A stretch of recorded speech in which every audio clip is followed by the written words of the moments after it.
Assalamualaikum warahmatullahi wabarakatuh. Jadi di sini kami akan menyampaikan sebuah materi tentang pengembangan alat penilaian hasil belajar berupa non-tes. Nah, jadi penilaian non-tes itu apa sih? Penilaian non-tes ini tuh merupakan penilaian pengamatan perubahan tingkah laku yang berhubungan dengan apa yang dapat diperbuat atau dikerjakan oleh peserta didik dibandingkan dengan apa yang dipahami atau diketahuinya. Nah, jadi dengan kata lain, penilaian non-tes ini tuh berhubungan dengan penampilan yang dapat diamati dibandingkan dengan pengetahuan yang tidak dapat diamati secara langsung oleh indera. Sedangkan macam-macam dari instrumen penilaian non-tes itu ada banyak sekali. Di antaranya yaitu ada observasi, kemudian wawancara, kemudian skala sikap, daftar cek, skala penilaian, angket, studi kasus, catatan insidental, sosiometri, inventaris kepribadian, dan juga teknik pemberian penghargaan kepada peserta didik. Nah, untuk yang pertama yaitu observasi. Jadi, observasi ini tuh bisa juga dikatakan dengan pengamatan. Nah, pengamatan atau observasi sebagai alat evaluasi banyak digunakan untuk menilai tingkah laku individu atau proses terjadinya suatu kegiatan yang dapat diamati. Nah, tujuan utama dari observasi ini tuh yang pertama yaitu untuk mengumpulkan data dan juga informasi mengenai suatu fenomena, baik yang berupa peristiwa maupun tindakan, baik dalam situasi sesungguhnya maupun dalam situasi bantuan. Nah, tujuan yang kedua yaitu untuk mengukur perilaku kelas. Maksudnya apa? Jadi mengukur kayak interaksi antara peserta didik dan guru, kemudian faktor-faktor yang dapat diamati lainnya, terutama dalam hal kecakapan sosial. Nah, kemudian sebagai alat evaluasi, observasi ini tuh digunakan untuk menilai minat, sikap, dan nilai yang terkandung dalam diri siswa, dan juga untuk melihat proses kegiatan yang dilakukan oleh siswa maupun kelas. Nah, observasi ini tuh juga memiliki sifat. Jadi sifat observasi ini tuh diantaranya hanya dilakukan sesuai dengan tujuan pengajaran. Yang kedua, direncanakan secara sistematis. Kemudian hasilnya dicatat dan diolah sesuai dengan tujuan. Dan yang terakhir yaitu dapat diperiksa validitas, rehabilitas, dan ketelitiannya. Selain itu, observasi ini tuh juga memiliki kelebihan dan juga kelemahan. Nah, yang pertama yaitu tentang kelebihan dari observasi. Observasi ini tuh memiliki kelebihan, diantaranya dapat memperoleh data sebagai aspek tingkah laku anak. Yang kedua, dalam observasi memungkinkan pencatatan yang serempak dengan terjadinya suatu gejala atau kejadian yang penting. Nah, yang ketiga, observasi ini tuh dapat dilakukan untuk melengkapi dan mencetak data yang diperoleh dari teknik lain, misalnya seperti wawancara ataupun angket.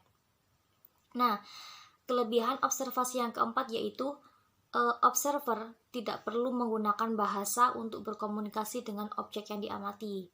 Kalaupun menggunakan, maka hanya sebentar dan tidak langsung memegang peran. Nah, selain kelebihan, observasi ini juga memiliki kelemahan. Di antaranya, observer tidak dapat menggunakan kehidupan pribadi seseorang yang sangat dirahasiakan. Nah, apabila seseorang yang diamati ini sengaja merahasiakan, maka tidak dapat diketahui dengan observasi. Misalnya, kayak mengamati anak yang menyanyi. Jadi, ketika dia menyanyi, itu tuh kayak kelihatan gembira dan juga lincah. Tetapi belum tentu hatinya si anak ini tuh gembira dan juga bahagia. Mungkin sebaliknya, dia sedih dan duka, tetapi dia berusaha menutupi atau merahasiakannya dengan cara menunjukkan kegembiraannya dalam menyanyi tadi.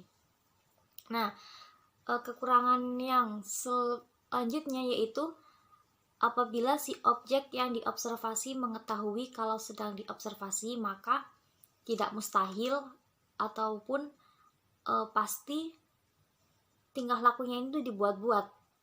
agar observer merasa senang, seperti itu. Nah, kemudian kelemahan yang ketiga yaitu observer banyak tergantung kepada faktor-faktor yang tidak dapat dikontrol sebelumnya. Nah, setelah itu ada langkah-langkah dalam menyusun observasi. Jadi observasi itu tidak kayak tidak hanya dilakukan hanya sebatas observasi, tapi ada langkah-langkah atau aturannya. Yang pertama yaitu merumuskan tujuan. Jadi sebelum melakukan observasi, kita harus merumuskan tujuan dari kegiatan observasi kita itu apa. Nah, yang kedua yaitu merumuskan kegiatan. Jadi setelah kita merumuskan tujuannya, kita kayak menyusun kegiatan apa aja yang bakalan dilakukan ketika observasi. Nah, yang ketiga yaitu menyusun langkah-langkah. Jadi, untuk mewujudkan suatu kegiatan, maka harus ada langkah-langkahnya, atau kita tuh menyusun kayak rancangannya, seperti itu. Yang keempat yaitu menyusun kisi-kisi. Yang kelima menyusun panduan observasi, dan yang keenam yaitu menyusun alat penilaian. Instrumen yang kedua yaitu wawancara. Jadi, secara umum wawancara ini tuh merupakan cara menghimpun bahan-bahan keterangan yang dilaksanakan dengan tanya jawab, baik secara lisan, sepihak, berhadapan muka, maupun dengan arah serta tujuan yang telah ditentukan. Nah, wawancara ini tuh dibagi menjadi dua bagian atau dua kategori. Yang pertama, wawancara bebas, yaitu si penjawab atau responden ini diperkenankan untuk memberikan jawaban secara bebas sesuai dengan yang ia ketahui tanpa diberikan batasan oleh pewawancara. Nah, yang kedua yaitu wawancara terpimpin. Wawancara terpimpin ini tuh pewawancara telah menyusun pertanyaan-pertanyaan terlebih dahulu yang bertujuan untuk menggiring penjawab pada informasi-informasi yang diperlukan saja. Jadi kayak udah disusun gitu, bakal ngasih pertanyaan apa aja. Nah, keberhasilan wawancara ini tuh sebagai alat penilaian sangat dipengaruhi oleh beberapa hal. Yang pertama, hubungan baik pewawancara dengan anak yang diwawancarai. Dalam hal ini, hendaknya pewawancara dapat menyesuaikan diri dengan orang yang diwawancarai. Yang kedua, keterampilan pewawancara. Jadi, keterampilan pewawancara itu sangat besar pengaruhnya terhadap hasil wawancara yang dilakukan. Karena guru itu perlu melatih diri agar memiliki keterampilan dalam melaksanakan wawancara. Yang ketiga yaitu pedoman wawancara. Jadi, keberhasilan wawancara juga sangat dipengaruhi oleh pedoman yang dibuat oleh guru sebelum guru melaksanakan wawancara. Harus membuat pedoman-pedoman secara terperinci dulu tentang pertanyaan yang akan diajukan sebelum melakukan wawancara. Nah, langkah-langkah penyusunan wawancara. Jadi, juga ada susunannya juga. Yang pertama yaitu merumuskan tujuan. Yang kedua, merumuskan kegiatan atau aspek-aspek yang dinilai. Yang ketiga, menyusun kisi-kisi. Yang keempat, menyusun pedoman wawancara. Dan yang kelima yaitu lembaran penilaian. Nah, nggak hanya observasi aja, wawancara juga memiliki kelebihan dan juga kelemahan. Nah, untuk yang pertama itu tentang kelemahan. Kelebihan dulu aja deh. Jadi kelebihan dari wawancara, yang pertama yaitu wawancara dapat memberikan keterangan keadaan pribadi. Hal ini tergantung pada hubungan baik antara pewawancara dengan objek. Nah, kelebihan yang kedua yaitu wawancara dapat dilaksanakan untuk setiap umur dan mudah dalam pelaksanaannya. Jadi kayak fleksibel gitu. Yang ketiga yaitu wawancara dapat dilaksanakan serempak dengan observasi. Data tentang keadaan individu lebih banyak diperoleh dan lebih tepat dibandingkan dengan observasi dan angket. Jadi kegiatan wawancara ini tuh bisa dilakukan berbarengan dengan observasi. Nah, tadi kan observasi kan pengamatannya. Nah, jadi ketika kita mengamati, kita juga bisa langsung mewawancarai objek itu tadi. Nah, kelebihan yang keempat yaitu wawancara dapat menimbulkan hubungan yang baik antara si pewawancara dengan objek. Sedangkan kelemahan dari wawancara ini tuh yang pertama, keberhasilan wawancara ini dapat dipengaruhi oleh kesediaan, kemampuan individu yang diwawancarai. Jadi jika seorang objek yang diwawancarai ini tidak bisa menjawab atau memberikan informasi dengan baik, maka kegiatan wawancara itu keberhasilannya akan terganggu atau bisa jadi nggak akan berhasil. Nah, yang kedua, kelancaran wawancara dapat dipengaruhi oleh keadaan sekitar pelaksana wawancara. Yang ketiga, wawancara menuntut penguasaan bahasa, baik yang sempurna dari wawancara. Yang keempat yaitu adanya pengaruh subjektif dari pewawancara dapat mempengaruhi hasil wawancara. Nah, selain itu juga ada hal-hal yang perlu diperhatikan di dalam guru sebagai pewawancara. Di antaranya, guru yang akan mengadakan wawancara harus mempunyai background tentang apa yang akan ditanyakan. Jadi, si guru itu harus menguasai kayak materi atau apapun sebelum dia mewawancarai. Jadi kayak harus punya background tentang apa yang akan ditanyakan. Nah, yang kedua, guru harus menjalankan wawancara dengan baik tentang maksud wawancara tersebut. Kalau jelaskan. Yang ketiga yaitu harus menjaga hubungan yang baik. Yang keempat, guru harus mempunyai sifat yang dapat dipercaya. Yang kelima, pertanyaan hendaknya dilakukan dengan hati-hati, teliti, dan kalimatnya jelas agar mudah dipahami oleh peserta didik dan lain sebagainya. Nah, instrumen yang selanjutnya yaitu skala sikap. Jadi, skala sikap ini tuh merupakan alat penilaian hasil belajar yang berupa sejumlah pernyataan sikap tentang suatu yang jawabannya dinyatakan secara berkala, misalnya kayak skala 3, skala 4, atau skala 5. Nah, jadi pengembangan skala sikap itu dapat mengikuti langkah-langkah seperti berikut ini. Yang pertama, menentukan objek sikap yang akan dikembangkan skalanya, misalnya sikap terhadap kebersihan. Kemudian, memilih dan membuat daftar dari konsep dan kata sifat yang relevan dengan objek penilaian sikap, misalnya kayak menarik, menyenangkan, kemudian mudah dipelajari, dan sebagainya. Nah, yang ketiga yaitu memilih kata sifat yang tepat dan akan digunakan dalam skala. Yang keempat, menentukan skala dan penskoran. Jadi kayak yang terakhir itu menentukan skala dan juga penskoran, kayak nilainya gitu. Instrumen yang selanjutnya yaitu daftar cek. Jadi daftar cek ini tuh suatu daftar yang berisi subjek dan aspek-aspek yang akan diamati. Daftar cek dapat memungkinkan kita mencatat tiap-tiap kejadian yang betapapun kecilnya tetapi dianggap penting. Ada bermacam-macam aspek perbuatan yang biasanya dicantumkan dalam daftar cek. Kemudian kita sebagai observer tinggal memberikan tanda checklist pada tiap-tiap aspek tersebut sesuai dengan hasil pengamatannya. Nah, daftar cek itu banyak sekali manfaatnya, diantaranya yaitu dapat membantu guru untuk mengingat-ingat apa yang harus diamati, dapat memberikan informasi kepada stakeholder. Nah, namun demikian, kita tetap harus waspada kemungkinan perilaku penting yang belum tercakup dalam daftar cek. Karena itu, kita jangan terlalu kaku dengan apa yang sudah tertulis pada daftar cek tersebut. Merupakan alat untuk mengumpulkan dan mencatat data, informasi, pendapat, dan paham. Dalam hubungan kausal, angket dapat dikelompokkan menjadi beberapa kelompok. Angket berdasarkan bentuknya dibagi menjadi dua, yaitu angket berstruktur dan angket tidak berstruktur. Sedangkan ditinjau dari responden yang menjawab, angket dapat dibedakan menjadi dua, yaitu angket langsung dan angket tidak langsung. Cara menyusun angket, berikut langkah-langkahnya. Pertama, menyusun kisi-kisi angket, lalu menyusun pertanyaan dan bentuk jawaban yang diinginkan. Yang ketiga, membuat pedoman cara menjawab, lalu melakukan uji coba angket untuk mengetahui kelemahan angket tersebut. Terus merevisi angket berdasarkan hasil uji coba, lalu menggandakan angket sesuai jumlah responden. Kelemahannya angket, yang pertama ada kemungkinan angket itu diisi oleh orang yang bukan menjadi targetnya.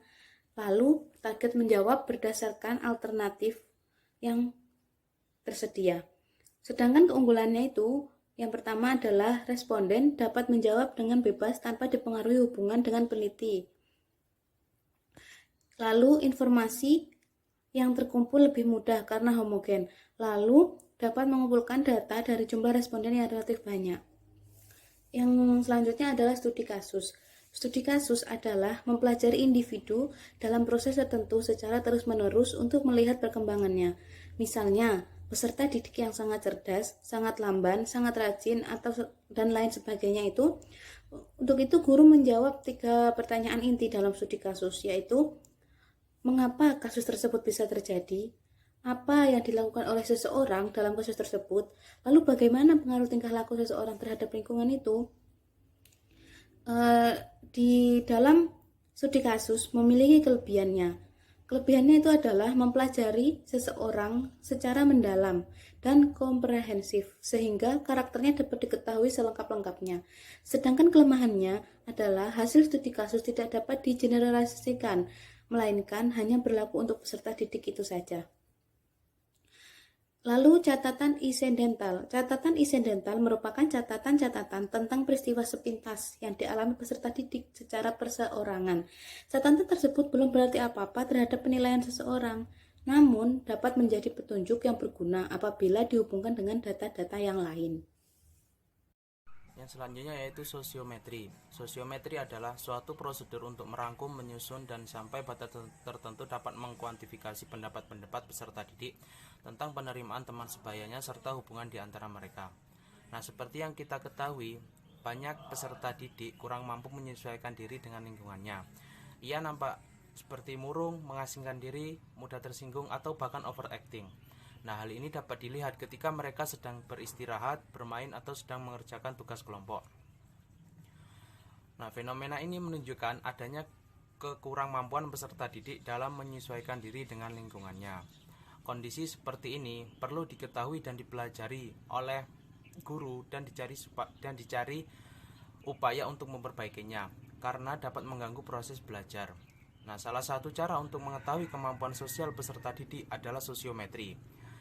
Nah, berikut ada beberapa langkah dalam menggunakan sosiometri. Yang pertama yaitu memberikan petunjuk atau pertanyaan-pertanyaan seperti tuliskan pada selembar kertas nama teman-temanmu yang paling baik. Atau bisa seperti temanmu yang paling baik di dalam kelas itu siapa? Atau juga siapa di antara temanmu yang sering meminjamkan uang atau pulpen atau pensil gitu. Dan sebagainya. Usahakan tidak terjadi kompromi untuk saling memilih di antara peserta didik. Nah, yang kedua yaitu mengumpulkan jawaban yang jujur dari semua peserta didik. Nah, yang ketiga yaitu jawaban-jawaban tersebut dimasukkan ke dalam tabel. Nah, yang keempat, pilihan-pilihan yang tertera di dalam tabel tersebut digambarkan pada sebuah sosiogram. Yang selanjutnya yaitu inventari kepribadian. Inventari kepribadian hampir sama dengan tes kepribadian. Nah, bedanya itu pada inventari, jawaban peserta didik tidak memakai kriteria benar atau salah. Semua jawaban peserta didik adalah benar selama ia menyatakan yang sebenarnya. Nah, walaupun demikian, dipergunakan skala-skala tertentu untuk kuantifikasi jawaban, sehingga dapat dibandingkan dengan kelompoknya. Nah, aspek-aspek kepribadian yang biasanya dapat diketahui melalui inventory ini seperti aspek sikap, minat, sifat-sifat kepemimpinan, dominasi, dan sebagainya. Dari sekian banyak bentuk tes dan non-tes yang telah dikemukakan, pada akhirnya kita harus memilih bentuk-bentuk tersebut sesuai dengan ranah yang diukur. Nah, misalnya untuk ranah kognitif, dapat menggunakan bentuk tes lisan, tes perbuatan, tes tertulis dalam bentuk urian, bentuk pilihan ganda, bentuk benar salah, bentuk jawaban singkat, dan atau bentuk menjodohkan. Nah, sedangkan untuk ranah afektif, kita dapat menggunakan bentuk skala sikap seperti observasi, skala minat, wawancara, laporan pribadi, dan lain-lainnya.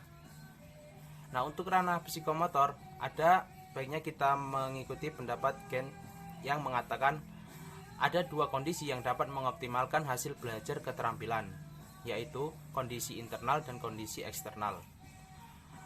Nah, untuk kondisi internal dapat menggunakan dua cara, yaitu mengingatkan kembali sub-sub tema keterampilan yang sudah dipelajari dan mengingatkan langkah-langkah gerakan yang telah dikuasai. Nah, untuk kondisi eksternal, kita dapat menggunakan instruksi verbal, gambar, demonstrasi, praktik, dan umpan balik. Nah, untuk materi yang terakhir yaitu teknik pemberian penghargaan kepada peserta didik. Nah, dalam melakukan penilaian, kebanyakan guru-guru biasanya hanya memberikan penilaian pada akhir pembelajaran. Guru masih belum terbiasa memberikan penghargaan terhadap tingkah laku peserta didik yang baik. Nah, justru sebaliknya, terkadang guru sering memberikan komentar negatif atau perlakuan yang kasar terhadap tingkah laku peserta didik yang salah. Nah, hal ini akan berdampak negatif bagi perkembangan kepribadian peserta didik itu sendiri. Ibnu Khaldun pernah berkata seperti ini, barang siapa yang mau mendidik dengan kekerasan dan paksaan, maka peserta didik akan melakukan suatu perbuatan dengan terpaksa pula. Hal ini dapat menimbulkan ketidakgairahan jiwa, lenyapnya aktivitas, menyebabkan peserta didik malas, suka berdusta, dan berkata buruk atau tidak sopan. Nah, peserta didik akan menampilkan perbuatan yang berlainan dengan kata hatinya karena takut akan hukuman. Dalam penjelasan sebelumnya telah dijelaskan bahwa kegiatan evaluasi bukan hanya dilakukan pada dimensi hasil, tetapi juga ada dimensi proses. Nah, artinya kita harus memberikan penilaian terhadap proses pembelajaran. Salah satu bentuk penilaian proses pemberian penghargaan atau reward kepada peserta didik sehingga dapat tercipta suasana pembelajaran yang kondusif yang dapat meningkatkan mutu prestasi belajar secara menyeluruh, baik yang bersifat akademik maupun non-akademik. Nah, Ibnu Jamaah juga pernah mengemukakan seperti ini, imbalan atau penghargaan lebih berpengaruh terhadap pendidikan anak daripada pemberian sanksi atau hukuman. Pujian, guru dapat mendorong peserta didik untuk meraih keberhasilan dan prestasi yang lebih baik, serta memotivasi peserta didik untuk berkompetisi secara sehat di antara sesama peserta didik. Pemberian penghargaan kepada peserta didik dalam kegiatan pembelajaran juga bertujuan untuk meningkatkan perhatian, motivasi, semangat, dan kemudahan belajar peserta didik, serta untuk memodifikasi tingkah laku peserta didik yang kurang positif menjadi tingkah laku yang positif dan produktif. Nah, sehingga peserta didik mampu menjadi aktif dan produktif dalam belajarnya.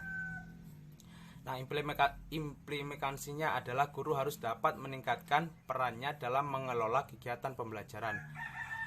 Yang pertama yaitu menciptakan lingkungan belajar yang merangsang peserta didik untuk belajar. Yang kedua yaitu memberikan penguatan dalam bentuk penghargaan terhadap tingkah laku peserta didik yang positif. Dan yang terakhir yaitu mengembangkan rasa ingin tahu dan kegemaran peserta didik itu terhadap belajar. Mungkin demikian penjelasan dari saya. Saya akhiri. Wassalamualaikum warahmatullahi wabarakatuh.